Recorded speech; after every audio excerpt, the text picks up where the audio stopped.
Right now, we are following some developing news out of Hanoi, Vietnam, where President Donald Trump is about to meet with Kim Jong-un, the leader of North Korea. Let's turn things over to CBS News for a special report. In their second summit right now, the two men are about to meet for the first time since they arrived in Hanoi, Vietnam. They will speak one-on-one. There they are, greeting the president and Kim Jong-un before North Korean flags and the American flag. After this greeting, they will then have dinner together with their top advisors. They will have more serious talks about nuclear weapons and other issues tomorrow morning, local time. Our senior foreign affairs correspondent and Face the Nation moderator, Margaret Brennan, is in Hanoi. Let's listen in first to the president.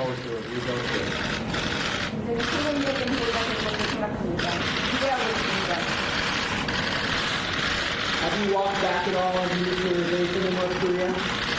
No. Thank you all very much. Thank you. Brandon, the senior foreign affairs correspondent and Face the Nation moderator, is in Hanoi. Margaret, good morning. I don't know if you could hear it. It sounded like there was a question about walking back the U.S. position. I don't know if you could hear what the president said. Good morning, Margaret. Good morning to you, John, from Hanoi here. We are just a short distance from that hotel, the Metropole Hotel, where the two leaders are meeting right now. What you heard there were some questions from reporters who are in the room for that historic handshake. And it is historic that this meeting is happening at all. What you heard being asked was, walking back the U.S. position, have you agreed to denuclearization and what that actually means? And the short answer to that question is no. This is simply tonight a meeting to set the tone for negotiations that will get underway tomorrow. And that very basic question of what denuclearizing North Korea would look like, how it would be carried out, all of those details are still up for negotiation, John. And it is extraordinary to see these two men shake hands as they just did, because in many ways what President Trump is giving Kim Jong-un what he wants the most, which is a position on the global stage, looking at him, even referring to him as a friend today, a man who is not only the head of a rogue nuclear state, but one that is a massive human rights abuser. I want to bring into the conversation Major Garrett, our chief White House correspondent, who has traveled in on Air Force One with President Trump just yesterday. And Major, I know that this has been a scramble in these past few weeks by State Department officials to try to come up with some kind of agenda. Right. And it's really been up to the last minute. They are not clear on what the president will agree to. Yeah, there's a bit of improvisational quality to all this. Not rushed together, but there has been less preparation publicly. Now, we don't know what's going on behind the scenes, but less preparation publicly. Just for example, when we were in Singapore, the Secretary of State, Mike Pompeo, gave a press conference to sort of tee up the first summit, the very, very, very historic summit in Singapore. Nothing like that. It's been very difficult to get any access to U.S. officials. And there was a reference to this dinner tonight. It's described as a social dinner. It doesn't feel to me like a social dinner at all. It feels to me like a place where very serious preparatory conversations are going to go on. The president, Chairman Kim, two top advisors to Chairman Kim, the White House acting chief of staff, Mick Mulvaney, and the Secretary of State. Notably absent, the national security advisor. And that begins to suggest, if not some difficulty between the national security advisor and the Secretary of State, but certainly an effort by the chief of staff, the acting chief of staff, Mick Mulvaney, to put himself front and center in the core of these negotiations in what's probably going to be an hour and a half long dinner tonight. And we know that the Secretary of State, Mike Pompeo, has been the lead in these talks. This is his show. But as you rightly point out, there's a noticeable absence from this dinner. The National Security Advisor has publicly staked out some pretty hard positions for the U.S. and has differed from the Secretary of State's negotiating team at times about how to carry out this. He is not in that room. Exactly. And Mick Mulvaney, the acting chief of staff, brought two senior aides with him. I'm told that he spent the entire week before coming to Hanoi prepping for this encounter. So he's been focusing as acting chief of staff on this summit and what to get out of it. And as you implied early on, we still don't have, meaning the two countries, a shared definition of denuclearization or peace. Here the two leaders are sitting down, and as you mentioned, Margaret, all of these photos and video around the world convey one thing. If not moral equivalency, at least an equality of representation of the United States and North Korea, something literally inconceivable before the Trump era began. And critics of this administration would argue not only is it a reward, but it's something that undoes one of the biggest pressure points the United States has. Kim Jong-un does not look isolated right now. He does not look rogue. He is sitting next to President Trump as almost an equal. John? Margaret, let me ask both you and Major. We know that denuclearization is the big prize, so to speak, in any kind of ultimate negotiations. What, though, is kind of the first baby step? After the first meeting in Singapore, experts on North Korea said the real thing to look for is a full list of what North Korea says it has, where it had them, so that list can be verified. Is that the thing to look for here as a quote-unquote deliverable from this meeting, short of complete denuclearization?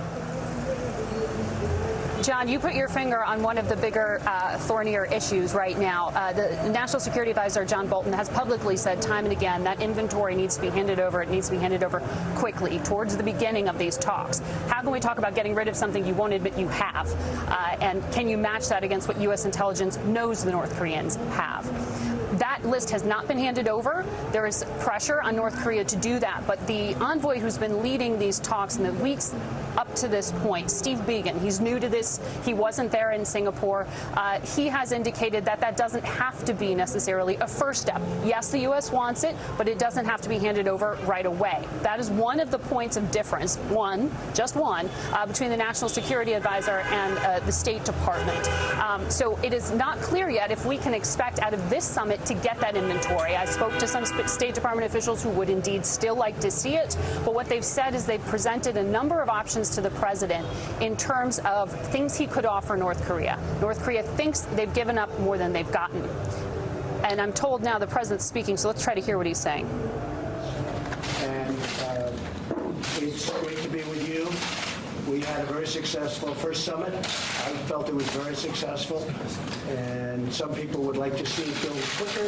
I'm satisfied, you're satisfied. We want to be happy with what we're doing. But I thought the first summit was a great success, and I think this one hopefully will be equal or greater than the first. And we made a lot of progress, and I think the biggest progress was our relationship is really a good one. 대단히 감사합니다. 김정은 위원장님 다시 만나게 되어서 영광입니다. 그리고 또 오늘 같이 하게 되어서 또 매우 기쁩니다. 우리가 베트남에서 만났습니다. 베트남이 아주 우리를 굉장히 환영을 하고 레드카펫을 깐 것처럼 그렇게 환영하고 있습니다. 우리는 첫 번째 그 정상회담을 굉장히 성공적으로 마쳤습니다. 어떤 사람들은 우리의 어떤 진전이 더 빨리 갔으면 하고 그렇게 원하는 사람도 있지만 내가 보기에는 우리가 상당히 잘하고 있고 또 첫 번째 그 정상회담이 굉장히 성공적이었습니다. 이번 회담도 첫 번째 것과 같은 성공 또는 아니면 더 성공하기를 바라고 있습니다. 그리고 우리는 아마 이번에 더 많은 진전을 이룰 것 같습니다.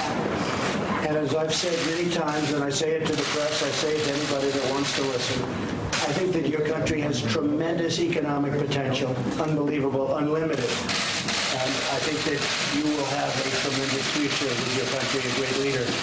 And I look forward to watching it happen and helping it to happen. And we will help it to happen.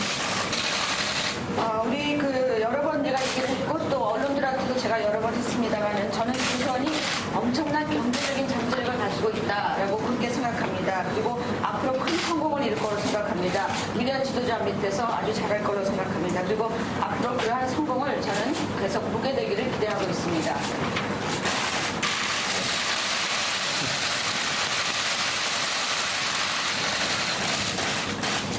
Thank you all very much. We appreciate it. And we're going to go have dinner. And then we have some big meetings scheduled for tomorrow. And we'll see you, I guess, at a news conference at some point during the day. Thank you very much. And there we see the president talking again. Let me ask you, Major Garrett, about the president has stressed repeatedly that North Korea can become a great economic power. When we think of carrots and sticks, this is a carrot. In other words, if you do what we want, we will usher you into the great bounty of the global trade. Is that what the president's up to? That's one of the things the president has emphasized. It's one of the reasons we're here in Hanoi. The president wants Kim Jong-un to look at Hanoi and all of Vietnam and say, you see, this was a country which the United States was at war with for a prolonged period of time, isolated, but then it began to trade with the West, and over time grew its economy. 35th largest economy, according to GDP numbers, in the world. North Korea, by contrast, 117th. Now, this idea that economic bounty will come and flow to North Korea if it gives up its nuclear weapons is somewhat intriguing to the North, but there is a process that goes much before that. And it's interesting to see in the sympathetic North Korean and state-controlled press leading up to this summit, they have emphasized that the Americans have to abandon this idea of denuclearization before any reduction in economic sanctions, meaning the United States has to offer something to get something. That is not, Margaret, I think you would agree with me, the American point of view. The American point of view is you're the rogue actor here. You have to start providing specifics about your nuclear program and how it will be inspected and how it will be dismantled before there's any relief of sanctions. And getting over that gap is going to be a huge issue here in Hanoi. It is, Major, and I think it's worth pointing out that one of the key negotiators who had been in the room in the last round of talks, Andy Kim, who came from the CIA, publicly said just a few days ago that one of the options he thinks is to lift the personal sanctions off those around Kim Jong-un's family. In other words, you can give some type of financial relief, but still keep those really tough sanctions on that you're talking about, the UN sanctions, the things that really put a chokehold around the North Korean economy. And it's an interesting idea, John, as you talk about carrots and sticks, that economic incentive, yes, it's a carrot. It's not clear that Kim Jong-un wants to bite on that one, though, because any time he has allowed in economic investment, it has been in these very walled-off areas within his country, zones that he can still control. So, yes, there's the hope that they have heard expressed by North Korean leaders that they would like to see those sanctions lifted to allow for some economic relief. But the idea that North Korea might want to look like this country, Vietnam, it's not that clear yet that Kim Jong-un wants to go that far because of the risk of giving up some of the control that he might have as a result of sort of letting some capitalism flow. And it's worth pointing out the reason this second summit is occurring is the same reason the first one occurred. North Korea has to be recognized as some form of nuclear power. Yes. That nuclear power reality is what's brought Kim Jong-un to this stage. It is central to his political strength in a dictatorship, but also North Korea's ability to say on the world stage, it matters, something it has craved for literally decades. And giving up that thing which gave it world credibility, well, that is not only unresolved, but unknowable. John? That's right. Excellent point, both of you. Thank you, Margaret and Major. And there we have it, that extraordinary picture, two men meeting together that some number of years ago it would have seemed unthinkable that an American president would have met with a North Korean leader. So it is historic now. The question is, what will actually come of it? We'll have much more on the summit in Vietnam on CBS This Morning. Coverage will continue throughout the day on your local news, on this CBS station, and on our 24-hour streaming network, CBSN. This has been a CBS News Special Report. I'm John Dickerson, CBS News, New York. For news 24 hours a day, go to CBSNews.com.